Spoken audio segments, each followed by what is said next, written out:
We're going to find the slope of a tangent line to y equals square root of x at any point, which means we're not just looking for one curve.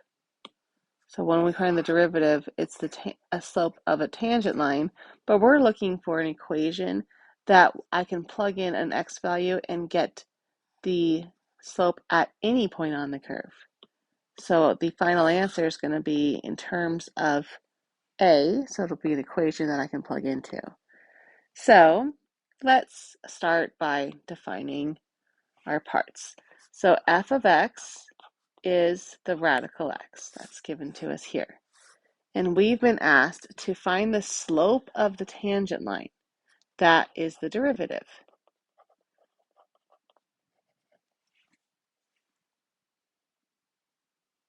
Let's see. Let's call the point, let's call any point, let's call this a. This is f of x.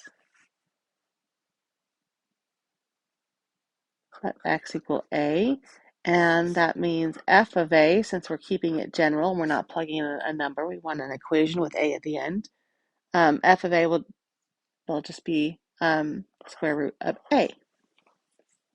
All right, now there's two possible definitions that we could use to find the derivative. So we could choose either one. Let's try to do both just to see different techniques and see which one we like better. Sometimes an equation a function will lend itself nicely to one solution and not so much the other. So it just varies, but you can just pick which one you want to try. But for this video, I'll go ahead and model both so you can see what they look like. So let's do, we'll do different colors so we can see those definitions.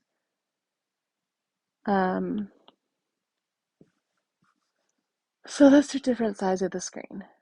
So we'll do definition 1 of a derivative. That's when we take the limit of the slope of the sequent line where I'm actually going to write that general first. F of x minus f of a all over x minus a. So that's our good old-fashioned slope formula. And I'm going to have x approach a, so that means x and a are getting closer and closer together, so we're limiting the secant line. And the other formula, the other option we have is where we get the derivative, definition 2. Definition 2 of derivative.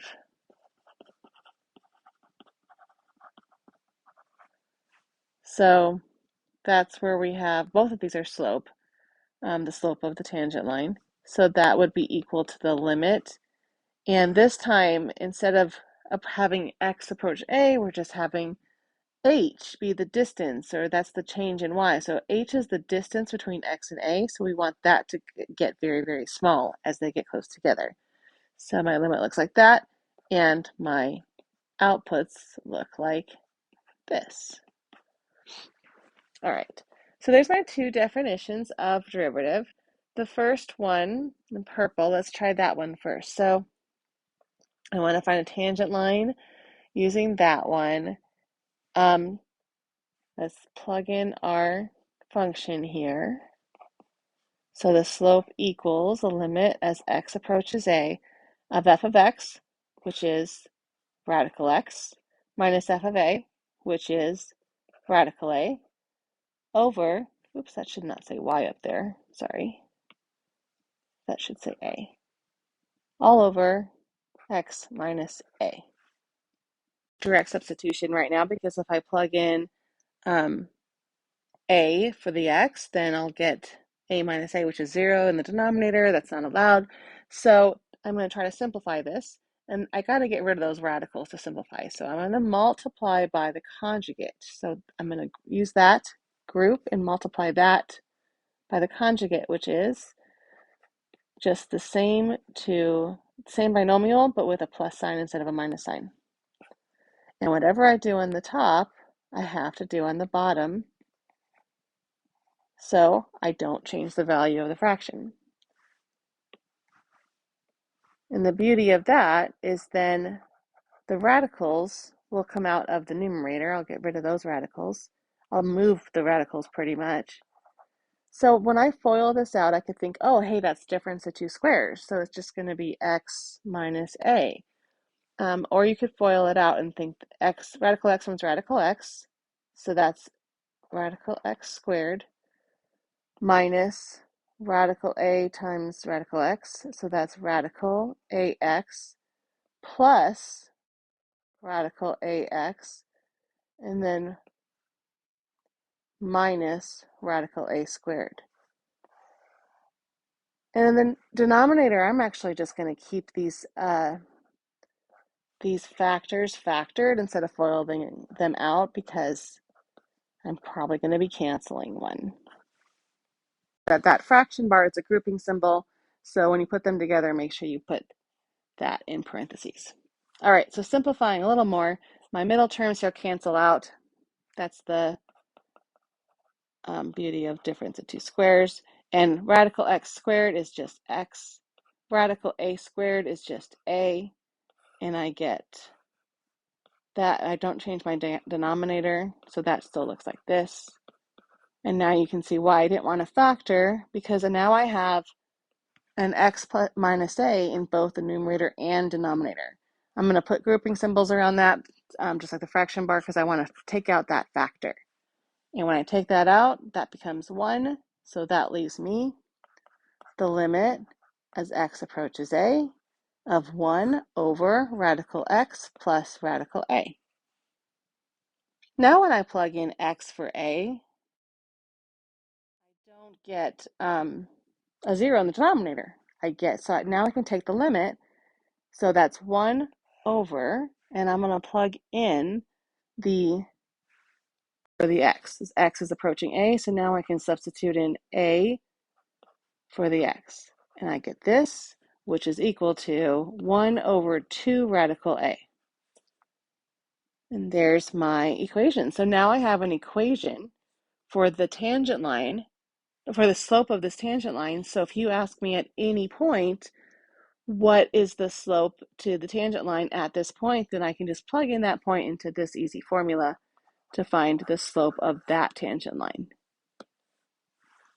You get the same results regardless of which definition we use. So let's go ahead and try the other definition, see how that process works, how it looks different, and make sure that they do indeed both come to the same answer. So definition of 2 of a derivative is here, and I'm just going to fill in my information. So m equals the limit as h goes to 0. This time I do want f of x plus h,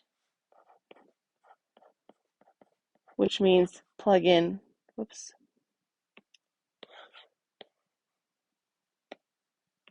f of x plus h, I plug in the x plus h into the x.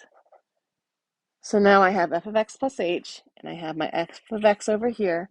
So I'll do f of x plus h is radical x plus h minus f of x is radical x all over h.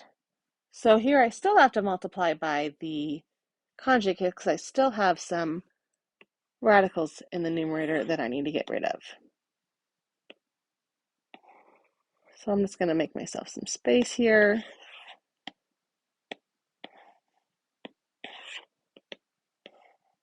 So I have space to do that.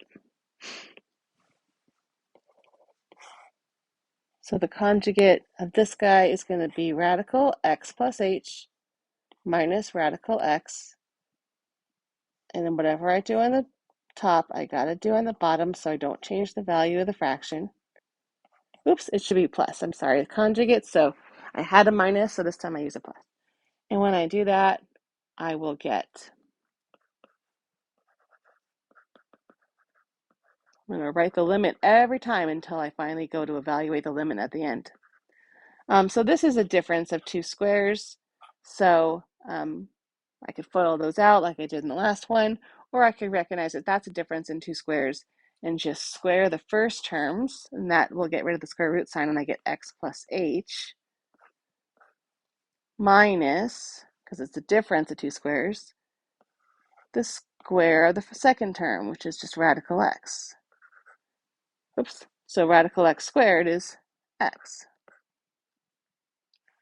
And on the bottom, or in the denominator, I have this h factor, and then remember this fraction bar is a grouping symbol.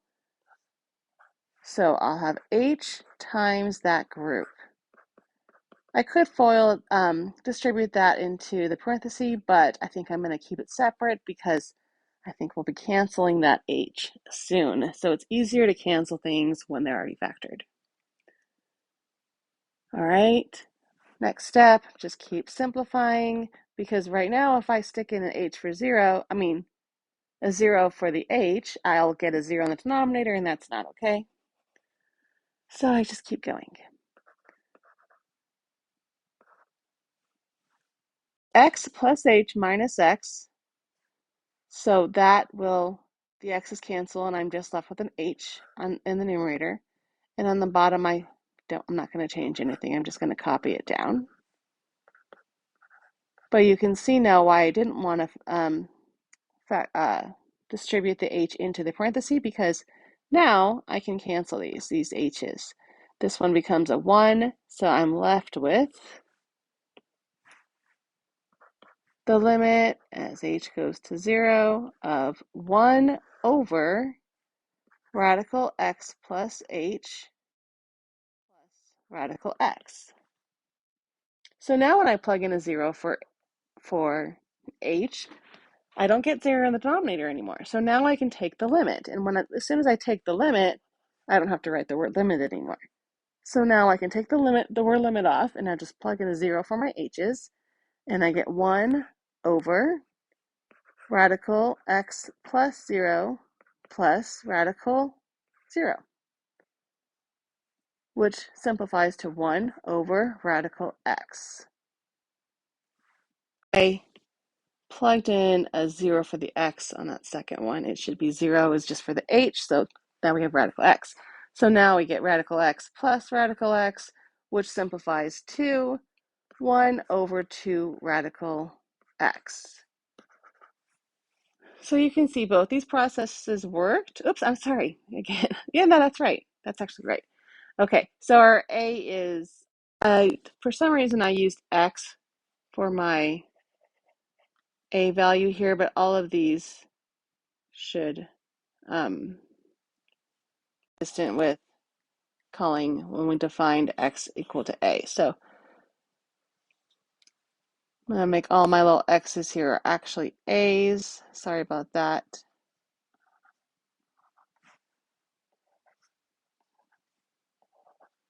Just a little notation difference, since we wanted to define any x equal to a. So then I end up with the same answer as I got when I did the first definition. It looks like it's a little shorter, but I think it looks like I just kind of drew a little smaller on the right-hand side. So they look pretty equivalent. Either way, we get the same answer. So two different ways to do it. And the beauty of this equation is that now you can find the slope of the tangent line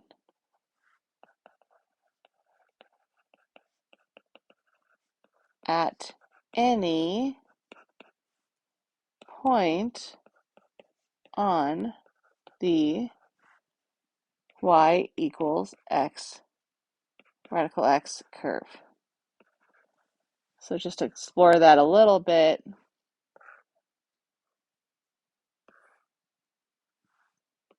here's our radical x curve. If I were to plug in 0, then I would get 1 over 0, so that's no good. If I plug in 1 into that equation, I would get 1 over 2, and at 1, that means that this tangent line has a slope of 1 over 2. And as you can see, it gets a little flatter the further we go. So now let's say I plug in 4. Let's see, well, that'd be a little further than that. 1, 2, 3, 4.